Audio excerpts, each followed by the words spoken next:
Good morning from दिवेघाट. म्हणजे दिवेघाटाच्या पायथ्याला थांबलो आम्ही आणि आज आम्ही जाणार आहे ढवळगडला. तर ढवळगडला आम्ही कोणत्या रूटने जाणार आहे, कसं जाणार आहे याची सर्व माहिती मी तुम्हाला गडाच्या पायथ्याला गेल्यावर सांगतो. आणि आत्ता मी जिथे आहे तिथे संत ज्ञानेश्वर महाराजांची जेव्हा पालखी जाते तेव्हा या साईडचा जो दिवेघाटाचा मोठा पॅच आहे तो कंप्लीट करण्यासाठी थोडा विसावा म्हणून या साईडला पालखी विसावा घेते.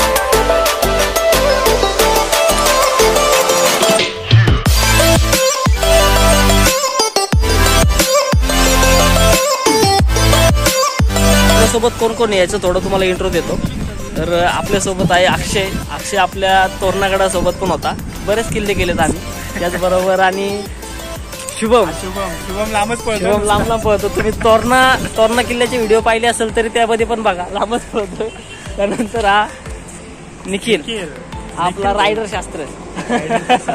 थोडं इथं समोर हॉटेल आहेत तर थोडं तिथं नाश्ता करतो. त्यानंतर थोडं दिवेघाटामध्ये पण थांबणार आहे आणि तिथनं पुढं मग आपली मोहीम असणार आहे किल्ले ढवळगड. चलो.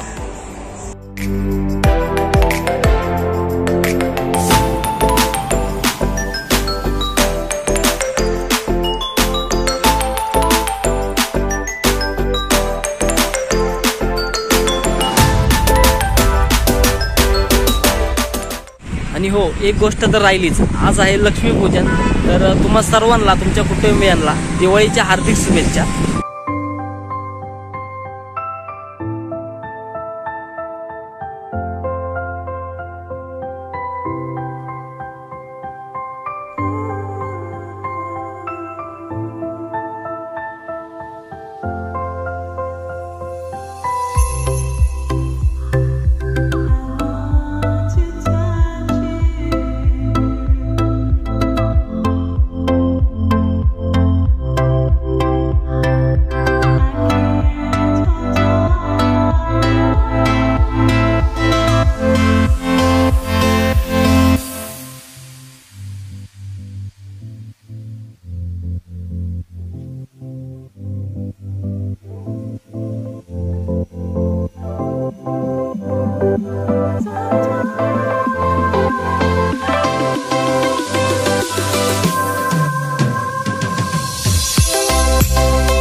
दिवेघाटामध्ये नुकतंच आकर्षणाचं ठिकाण ठरलेलं विठ्ठलाची मूर्ती, भव्य मूर्ती, त्या ठिकाणी आता आपण आहे.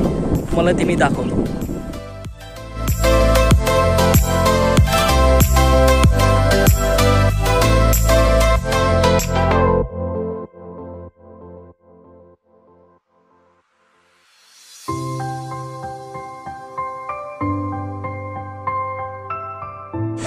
आता जस्ट राजेवाडी या गावात येऊन थांबलोय. साईडला मागं राजेवाडी गावातलं मंदिर आहे आणि हा पूर्ण परिसर हा राजेवाडी म्हणून हे गाव आहे.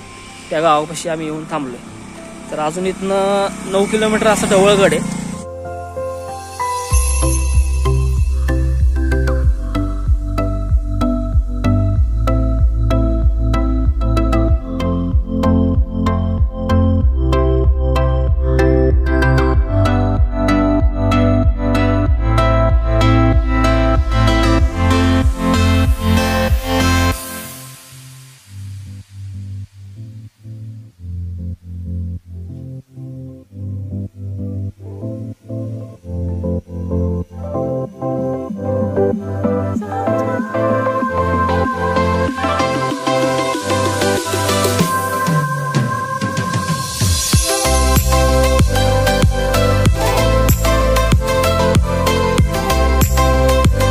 मित्रांनो, जवळ 1.5 तासाच्या प्रवासानंतर, म्हणजे आपण 1.5 तासापूर्वी दिवेघाटामध्ये होतो आणि 1.5 तासाच्या प्रवासानंतर आपण येऊन पोहोचलो ढवळगडच्या पायथ्याशी. तर ढवळगडला येण्यासाठी एकूण 2 मार्ग आहेत. एक म्हणजे पुणे, हडपसर, उरुळी कांचन. त्याचप्रमाणे दुसरा मार्ग म्हणजे पुणे, सासवड आणि आंबळी या गावातून तुम्हाला इथे यावं. पुणे सोलापूर हायवे, त्याच्यामध्ये तुम्हाला 50 किलोमीटरचं अंतर पडतं. आणि फक्त 50 किलोमीटरचं अंतर पडतं, पण ते पूर्ण हायवे, त्यामुळे तुम्हाला असं नेचर म्हणजे जास्त तिथं पाहायला मिळणार नाही, सगळं ट्रॅफिक दिसतं. आणि दुसरा जो मार्ग आहे तो म्हणजे पुणे सासवड मार्ग आहे. म्हणजे या मार्गाने जर तुम्ही आला तर 4 किलोमीटर आपल्याला लांब पडतं, म्हणजे 54 किलोमीटर पुण्यापासून ते भरतं. पण येताना तुम्हाला मध्ये दिवेघाट, त्याचबरोबर मस्तानी तलाव, त्याचबरोबर आत्ता नवीन जे खास तिथलं वैशिष्ट्य झालं ते म्हणजे विठ्ठलाची मूर्ती हे पाहायला तुम्हाला मिळतं. तर अशा पद्धतीने 2 मार्ग आहेत. तर आम्ही पुणे सासवड रोडने आलेलो आहे. तर जस्ट आत्ताच आम्ही ढवळगडच्या पायथ्याला पोहोचलो आणि पायथ्याला पोहोचल्या आपल्याला एक पुरातन असं चुन्याचा घाणा, या साईडला चुन्याचा घाणा दिसतोय. हा म्हणजे दगडाचा वर्तुळाकार भाग असतो, त्याला चुन्याचा घाणा असं म्हणतात. आणि याचा उपयोग गडाच्या बांधणीसाठी गुळ आणि चुना त्याच्यामध्ये मिश्रण टाकलं जायचं आणि बैलाच्या साह्याने त्यामध्ये एक दगड फिरवला जायचा आणि त्यापासून जे मिश्रण तयार होतं ते आपल्या गडाच्या बांधणीसाठी वापरलं जायचं. तर त्याला चुन्याचा घाणा असं म्हणतात ते.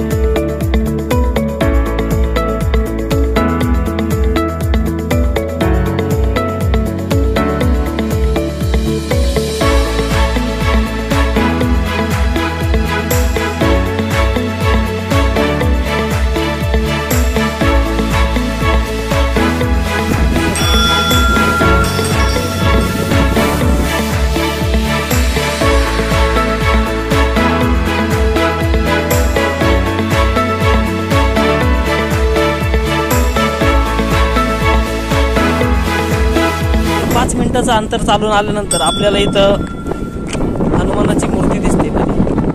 तर या साईडला आपल्याला हनुमानाची दगडामध्ये कोरलेली मूर्ती दिसते. आणि या मूर्तीचं वैशिष्ट्य असं म्हणजे की दोन्ही साईडनी या मूर्ती कोरलेल्या आहेत, म्हणजे एकाच दगडामध्ये दोन्ही साईडनी मूर्ती कोरलेल्या आहेत. त्या मी तुम्हाला दाखवतो.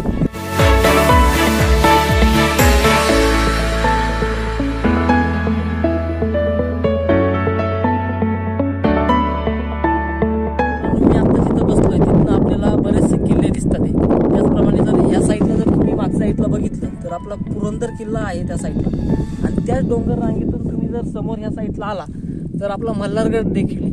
आणि मल्हारगडची जी डोंगर रांगेची शृंखला आहे त्या शृंखलेतून तुम्ही पुढे आला तर सह्याद्रीची जी रांग आहे ती भुलेश्वर मंदिरापाशी लोप पावते आणि तिथं त्या सह्याद्रीच्या जे डोंगर पर्वत रांगे ते संपतो. अशा पद्धतीने इथून आपल्याला सर्व भाग दिसतो.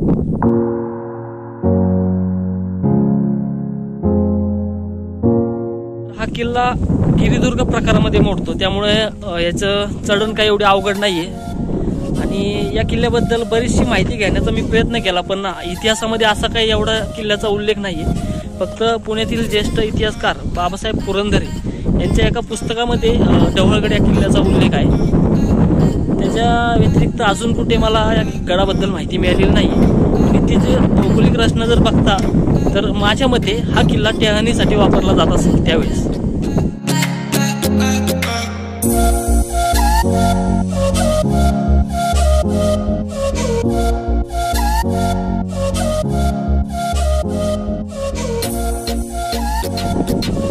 मारुती रायापासून थोडं 5 मिनिटाच्या अंतरावर आपण पुढे आलो तर लगेच आपल्याला गणपती बाप्पाचं पण दर्शन होतं. मंदिर आहे तर त्याचं आपण दर्शन घेऊ.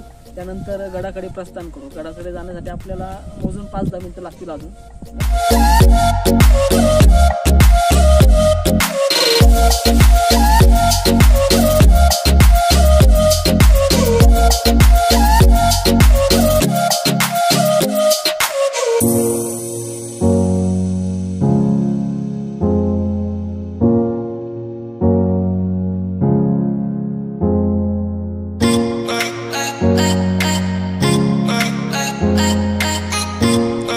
तुम्ही जर पुणे सोलापूर साईडने जर आला तर तुम्ही या भागातून पुणे सोलापूर रोडला ज्या रोडने तुम्ही येणार तर तुम्हाला या भागातून वर यावं लागतं. इथं तुम्हाला म्हणजे 20-25 मिनिटेचा ट्रेकिंग आहे. पण तुम्ही जर या साईडने जर आला पुणे सासवड साईडने तर तुमची गाडी ही डायरेक्ट गडाच्या पायथ्यापर्यंत येऊन जाते. त्यामुळे ट्रेकिंगचं थोडं वाचतं. पण ज्यांना ट्रेकिंगची आवड आहे, ट्रेकिंग करण्याची इच्छा आहे, त्या लोकांनी पुणे उरळी कांचन म्हणजे पुणे सोलापूर हायवेने आला तर तुम्हाला ट्रेकिंग करायला मिळेल. आणि या साईडने ट्रेकिंग आहे, पण एवढं ट्रेकिंग नाही जेवढं या साईडने आहे.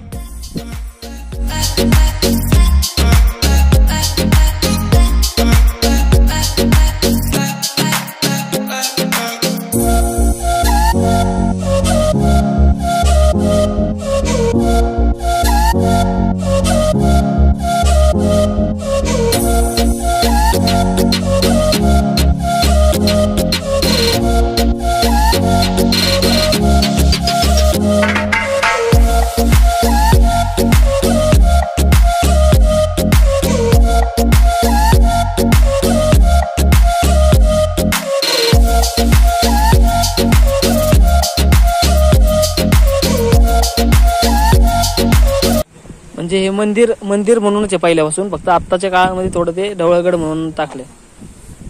मॅपमुळे फक्त बालाजीवाले आहे ना, ते बालाजीवाले आपले हारबीर पाठवतात, ते नाही का त्यांचा रोज हारा इथं असतो, बाकीचं काय इथं बी हारा. हा डाळिंबचं जे मंदिर आहे खाली बरोबर वनामध्ये मुलेश्वरला असे 4-5 ठिकाणी त्यांचा हार जातो. मुलेश्वर नाही वरनं एक गाडी त्यांची जाते रोज त्यांची. तुम्ही अख्ख्या महाराष्ट्रामध्ये जगामध्ये जावा, लिंग आहे पण एवढी मोठी कुठं नाही. मी भरपूर ठिकाणी फिरलो, मला एवढी मोठी कुठं नाही दिसते. लिंग बी भरपूर बघतो ना, ते कव्हर मुळे मोठी होती. आपण पितळी कव्हर लावतो ना त्यामुळे मोठी होती. ही ओरिजिनल आहे आणि साक्षात मोठी आहे. ह्या साईडला कुठली गाव, म्हणजे कुठलं गाव लागतं सहसा? आंबलं.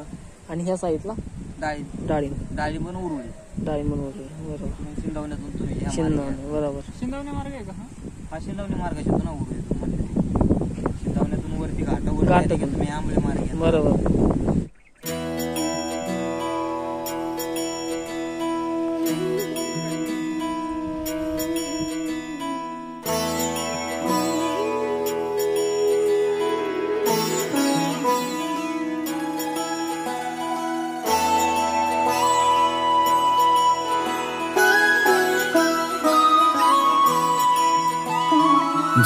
जय हो शंकरा,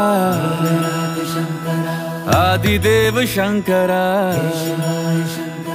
तेरे जाप के बिना चले ये सांस किस तरह।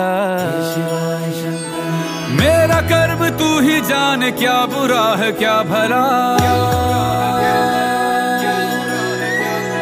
तेरे रास्ते पे मैं तो आंख मूंद के चला। तेरे नाम की जोत ने सारा हर लिया तमस मेरा। नमो नमो जी शंकरा, भोलेनाथ शंकरा, जय त्रिलोकनाथ शंभु हे शिवाय शंकरा। नमो नमो जी शंकरा, भोलेनाथ शंकरा, रुद्रदेव हे महेश्वरा।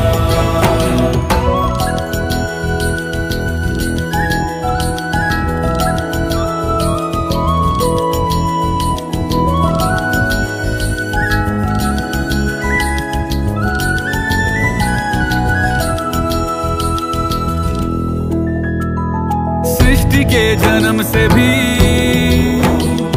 पहले तेरा वास था, ये जग रहे या ना रहे, रहेगी तेरी आस था। क्या समय क्या प्रलय, दोनों में तेरी महानता महानता महानता। सीपियों की ओट में मोतिया हो जिस तरह, मेरे मन में शंकरा तू बसा है उस तरह। मुझे भरम था जो है मेरा था कभी नहीं मेरा,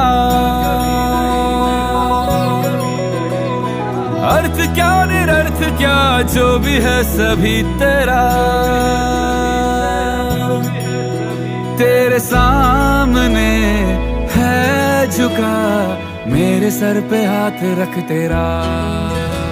नमो नमो जी शंकरा, भोलेनाथ।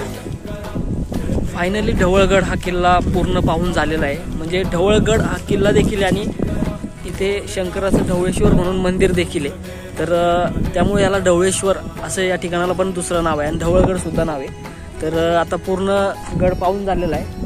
गड पाहण्यासाठी तुम्हाला जास्तीत जास्त एक 15-20 मिनिटं लागतात. त्यानंतर गडावर पाहण्यासारखं, गडावर म्हणजे गडाचा जो भाग उरलेला आहे तो म्हणजे फक्त प्रवेशद्वार, तो पण भग्न अवस्थेत आहे. दुसरं काही तुम्हाला अवशेष पाहायला मिळत नाही. फक्त महादेवाचं सुंदर मंदिर आहे. तुम्ही एकदा या मंदिराला नक्की भेट द्या, भारी वाटतं, एक नंबर मंदिर आहे. तर आता आम्ही गड उतरतोय, जवळपास 1:30 वाजत आले. तर आमच्या टायमिंग शेड्यूलनुसार सगळं चाललंय. तर ठीक आहे, आपण भेटूया पुन्हा एकदा अशाच एका नवीन गड किल्ल्यावर. तोपर्यंत बाय बाय.